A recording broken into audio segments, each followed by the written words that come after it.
Hello guys, आज मैं आपको जो मूवी एक्सप्लेन करने जा रही हूँ वो है प्रोजेक्ट एम, जो कि एक साइफाई थ्रिलर मूवी है। इस मूवी में सबसे पहले आपको भविष्य का समय दिखाया गया है। हाँ, अब तक इंसानों ने बहुत तरक्की कर ली है। वे दूसरे ग्रहों तक रिसर्च के लिए भी जाने लगे।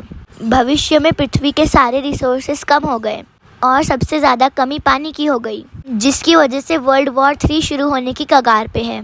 और अब हम देखते हैं कि कुछ एस्ट्रोनॉट्स पृथ्वी के ऑर्बिट पर घूम रहे हैं, जो कि यहीं रहकर सोलार सिस्टम के सारे ग्रहों में पानी ढूंढ रहे हैं ताकि पृथ्वी पे चल रही पानी की कमी पूरी हो सके। तभी उन्हें सिग्नल मिलता है कि एक बहुत बड़ी एस्ट्रॉयड बेल्ट उनके स्पेस स्टेशन की ओर आ रही है, जो कि अगर उनके स्टेशन से टकराई तो सभी मारे जाएंगे। सारे एस्ट्रोनॉट स्पेस स्टेशन को स्टार्ट करने लगते हैं ताकि वो एस्ट्रॉयड बेल्ट से दूर जा सके। उनका स्पेस स्टेशन माल फंक्शन करने लगा और सिर्फ 6 मिनट में एस्ट्रॉयड बेल्ट उनसे टकराने वाली थी। तो उनने सोचा कि उन्हें स्पेस पॉड लेके स्पेस स्टेशन से अलग हो जाना चाहिए। कि तभी एक एस्ट्रोनॉट ने स्पेस स्टेशन को चालू कर लिया और वो फाइनली एस्ट्रॉयड के रास्ते से हटके बच गए। पूरा स्टेशन क्रू खुश था कि वो लोग बच गए। उन्हें स्पेस स्टेशन पे आए हुए पूरे 500 दिन बीत चुके हैं और 500 ही और दिन तक उन्हें स्टेशन पे रहकर अपनी रिसर्च पूरी करनी थी। यह दिखाया जाता है कि प्राइम मिनिस्टर ने खुशी खुशी यह स्पेस मिशन लॉन्च किया था। यह मिशन मानव इतिहास के सबसे बड़े प्रोजेक्ट में से एक था, जिसमें 4 एस्ट्रोनॉट को पूरे 1000 दिन तक स्पेस स्टेशन में रह के रिसर्च करनी थी। इस पूरे मिशन को कमांडर विंसेंट लीड करेंगे, जो कि पास्ट में बहुत एक्सपीरियंस वाले एस्ट्रोनॉट रहे हैं। वह मंगल ग्रह पर लैंड करने वाले दूसरे इंसान थे। क्योंकि यह बहुत इम्पोर्टेंट प्रोजेक्ट है तो इसलिए वो सबसे बेस्ट चॉइस हैं। मंगल ग्रह पर इंसान जाने के बाद बहुत सारे देश अलग अलग ग्रहों पर इंसानों को भेजने लगे। क्योंकि ग्रह बहुत दूर है, वहाँ इंसानों को जाने में बहुत टाइम लगता है, इसलिए चारों को स्पेस स्टेशन पे रखकर एक लंबी यात्रा के लिए ट्रेन किया जाता है। क्रू के दूसरे मेंबर का नाम जॉन है, जो कि एक इंजीनियर है और स्पेस स्टेशन पे कुछ भी खराबी आने पर वो उसको ठीक करेगा। तीसरी मेंबर का नाम जस्टिन है, जो कि शिप के एनर्जी सोर्सेस को संभालेगी। चौथी और आखिरी मेंबर का नाम एंड्रिया है, जो कि स्पेस स्टेशन पे रहकर सारे साइंटिफिक एक्सपेरिमेंट करेगी कि कैसे वह दूसरे ग्रह पे मिले हुए पानी को इंसानों के पीने वाले पानी जैसा बना सके।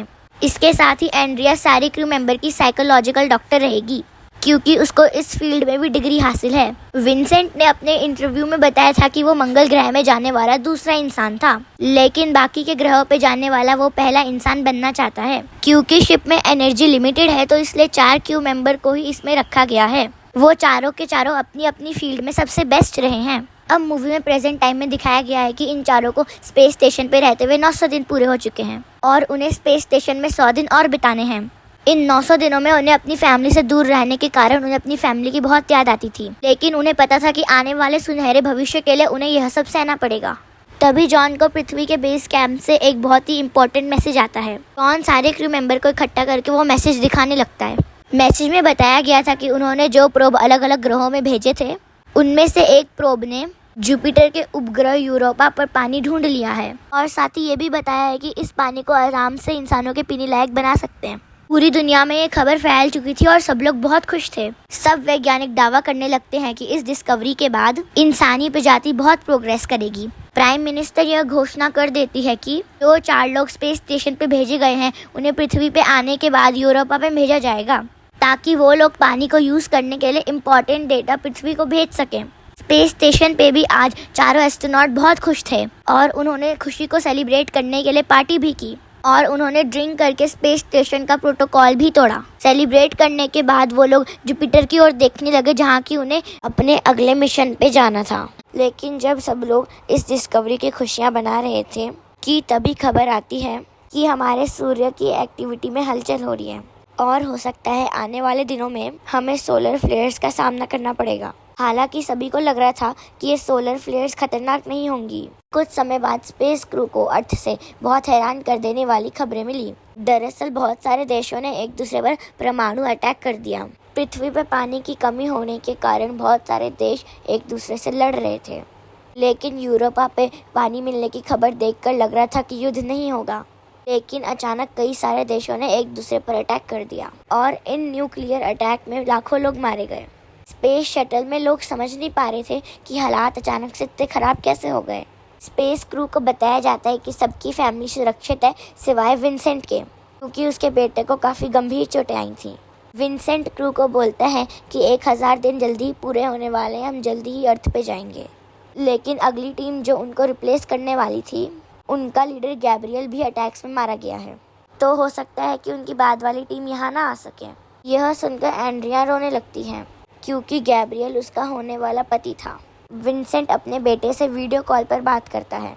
उसका बेटा उसे रोते हुए बताता है कि अब उसके पैर नहीं बचे। विंसेंट उसे शांत करने की कोशिश करता है और ये बताता है कि अगले मिशन यूरोपा पे जाने से पहले वो पृथ्वी पे आएगा और वो दोनों साथ में कुछ समय बिताएंगे। और तभी अचानक से स्पेस स्टेशन का कनेक्शन अर्थ से टूट जाता है। तभी जॉन सबको विंडो पर आने को कहता है। वो पृथ्वी पर कुछ ऐसा देख रहा था जो कि बहुत भयानक था और वो सभी देखते हैं कि पृथ्वी में चारों ओर बड़े धमाके हो रहे थे। विंसेंट जल्दी से अर्थ स्टेशन से कनेक्ट करने की कोशिश करता है, लेकिन अर्थ स्टेशन पे सब कुछ बंद हो चुका था। तभी विंसेंट कहता है कि अर्थ के बाहर जो दूसरे स्पेसशिप है उससे कांटेक्ट करें। कि तभी जस्टिन अपनी फाइंडिंग बताती है। उसके अनुसार जितने भी देशों के पास एटॉमिक हथियार थे वो सब अपने आप फूट गए, जिसके कारण पृथ्वी की 99% आबादी मारी गई है। चारों घबराए हुए सब देख ही रहे थे कि उनके पास एक जर्मन स्पेसशिप से मैसेज आया कि उनको भी नहीं पता कि पृथ्वी पे ये सब कैसे और कब हुआ। उनका भी कांटेक्ट अपने बेस से नहीं हो पा रहा था। जॉन बोलता है कि अपने बेस से कांटेक्ट रखने जारी रखें। फिर जॉन बोलता है कि उनके मिशन का अब कोई फ़ायदा नहीं, उन्हें भी इमरजेंसी पॉड लेकर अर्थ पे वापस चले जाना चाहिए। पर विंसेंट बोलता है कि वो जाएंगे भी तो कहाँ जाएंगे, क्योंकि उनको अर्थ से कोई रिप्लाई नहीं मिल रहा। क्या पता वहाँ पर कोई जिंदा बचा भी होगा या नहीं, इसलिए उन्हें यहीं पर रुककर कोशिश जारी रखनी होगी। वो लोग कोशिश कर रहे थे कि उनका कनेक्शन अर्थ से हो जाए और अर्थ पे लैंड करने के लिए सेफ लोकेशन कौन सी है। और अब धीरे धीरे इस घटना को पूरे 6 दिन बीत जाते हैं, लेकिन अब तक उन लोगों को पृथ्वी से कोई रिस्पॉन्स नहीं मिलता। पूरी पृथ्वी अब नीले कलर से बदलकर काले कलर की होने लग रही थी। कहीं से भी कोई लाइट नहीं जल रही थी। विंसेंट और उसके साथी अर्थ से कनेक्शन बनाने में असफल रहे और वो भी समझ गए थे कि सब कुछ बर्बाद हो चुका है। सभी देशों के न्यूक्लियर बॉम्ब्स का एक साथ फट जाना कोई कोइंसिडेंस नहीं हो सकता। उनको समझ में नहीं आ रहा था कि अब वो आगे क्या करें। अब उनको स्टेशन पे आए हुए पूरे 1000 दिन बीत चुके थे। शेड्यूल के हिसाब से आज सभी को पृथ्वी पे वापस जाना था। वो सब लोग बैठकर सोच ही रहे थे कि अब क्या करें, पर तभी एक अलार्म बजने लगा। AI असिस्टेंट अलार्म करता है कि उनके स्पेस शटल के एकमात्र बचे हुए इमरजेंसी पॉड को स्टार्ट करने की प्रक्रिया शुरू हो चुकी है। सभी देखने जाते हैं कि पॉड से कौन भाग रहा है। तभी उन्हें रिवील होता है कि ये उनका लीडर विंसेंट है। वो बाकी तीनों को बिना बताए अकेले ही पृथ्वी के लिए निकल रहा था। सब लोग जल्दी से विंसेंट को रोकने के लिए भागते हैं, क्योंकि उन लोग के पास ये एक लौता एस्केप बोर्ड बचा है और उसके बाद कभी कोई यहाँ से निकल नहीं पाएगा। जॉन ने कैप्टन विंसेंट को पॉड से निकाल लिया था, लेकिन एस्केप बोर्ड की लॉन्च को रोकने में देरी हो गई, जिस कारण स्केट बोर्ड लॉन्च हो गई। यानी कि अब चारों यहीं फंस चुके थे। हर कोई समझ गया कि विंसेंट की वजह से अब वो चारों स्पेस में ही मर जाएंगे। विंसेंट को बेहोश करने के बाद वो तीनों डिस्कस करने लगे कि अब आगे क्या किया जाए। उनका खाना पानी भी जल्दी खत्म होने वाला है। विंसेंट के बाद एंड्रिया क्रू की नई लीडर थी। विंसेंट होश में आने के बाद सबसे माफी मांगता है। वो बोलता है कि वो बहुत डर गया था, इसलिए उसने अकेले भागने की कोशिश की। जॉन कहता है कि तुम्हारी बेवकूफ़ी की वजह से हम सब यहीं फंस चुके हैं। एंड्रिया बोलती है कि अब उनके आपस में लड़ने से कुछ बदलने नहीं वाला। तभी उनके पास एक रशियन स्पेस शटल आता है जिसमें एक छोटा सा पॉड है, लेकिन उस पॉड में सिर्फ 3 लोग जा सकते हैं। उस स्पेस शटल में आया हुआ एक रशियन इंसान उन्हें बताता है कि पृथ्वी पर एटम ब्लास्ट किसी एलियन ने किए हैं। रशियन स्पेस एजेंसी को यूरोपा में कुछ एलियन स्ट्रक्चर मिले थे और उसी के बाद पहले सोलर फ्लेयर्स आए। जब उससे पृथ्वी को कोई नुकसान नहीं हुआ तो एटॉमिक ब्लास्ट हुए। कि तभी जॉन नोटिस करता है कि रशियन एस्ट्रोनॉट बिल्कुल सही बोल रहा है कि जॉन के द्वारा भेजे गए प्रोब को यूरोपा में यही जानकारी दी थी। इसके बाद सारे क्रू को समझ आ गया कि यूरोपा पर उनकी तरह भी कोई एडवांस सभ्यता रहती है जिसे अपने लिए रिसोर्सेस चाहिए। और जब इंसानों को यूरोपा में पानी मिला तो वो सभ्यता नहीं चाहती थी कि इंसान उनका पानी ले ले, इसलिए उस सभ्यता ने पृथ्वी को ही तबाह कर दिया। सब लोग को लगा कि अलग अलग देश आपस में न्यूक्लियर अटैक कर रहे हैं, मगर ऐसा था नहीं। अब वो चारों डिस्कस करते हैं कि उन्हें आगे क्या करना चाहिए। हालांकि उनके डेटा के हिसाब से पृथ्वी के कई सारे हिस्से अभी भी सेफ थे, यानी कि वहाँ के लोग भी जिंदा होंगे और शायद वहीं पे वो सुरक्षित लैंड भी कर पाए। काफ़ी दिनों की रिसर्च के बाद उन्होंने पृथ्वी पर एक ऐसी जगह ढूंढ ली, और यह भी याद रखना है कि लैंडिंग के बाद पृथ्वी पे उनकी मदद करने के लिए कोई नहीं होगा। उन्हें यह पता था कि इतने दिनों बाद भी किसी देश की कोई स्पेस एजेंसी एक्टिव नहीं हो पाई है।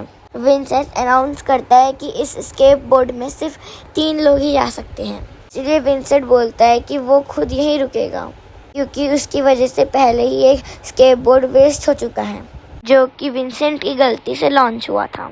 इसलिए वो रीडर होने के नाते खुद को इसके लिए रिस्पॉन्सिबल मानता है और एक लेटर वो जॉन को देता है जो उसने अपने बेटे के लिए लिखा था, और जॉन से बोलता है कि अगर उसका बेटा जिंदा मिले तो वो उसे दे दे।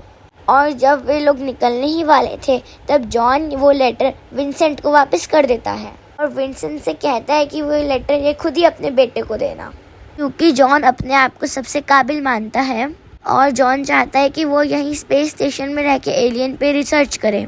सबके जाने के बाद जॉन स्पेस स्टेशन पे अकेले होगा और बचा हुआ खाना उसके 1 महीने के लिए सफिशिएंट होगा। बाकी लोगों को भी लगता है कि जॉन सही बोल रहा है, इसलिए वो सब स्केटबोर्ड में बैठकर जॉन को आखिरी गुड बाय बोल के पृथ्वी की ओर निकल जाते हैं। और इसी होपफुल एंडिंग के साथ ये कहानी यहाँ पे एंड होती है।